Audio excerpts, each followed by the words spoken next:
When I first started teaching yoga, we did have the internet, but social media wasn't really what it is today. It actually became very useful at one point, and then it's kind of getting a little murky as to how useful it is now.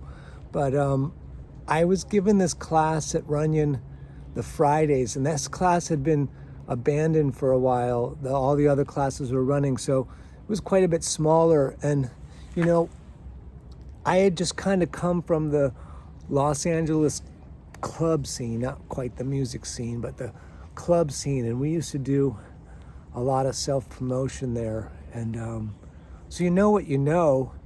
And I was trying to think, how can I populate this class that I was gifted that's getting maybe like a third of the people coming than the other classes because people thought, no one was going to be there. So I did what I used to do when I was in a band. I made flyers, and I would hand the flyers out. But, you can't hand the flyers out to the people that are already in your class. They know that the class is there. So I used to go to all the other teachers' classes. I'm a yoga nut. Anytime I could go, I would go and I'd tell work, my cell phone wasn't, I couldn't take calls. I was out of range or whatever. But when I left the class, I would walk, so I lived close enough to walk, and I would walk home on a different street every day I left class, and I would put flyers on the windshield of every car. And then the next day that I took class, I would walk down a different street.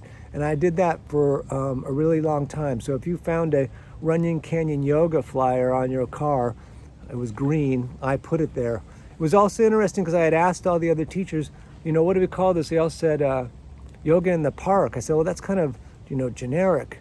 I said, how about Runyon Canyon Yoga? And that was what the flyer said, and I had everyone's schedule on it. And every day I'd walk home a different way and put flyers on people's windshield and try to spread the word.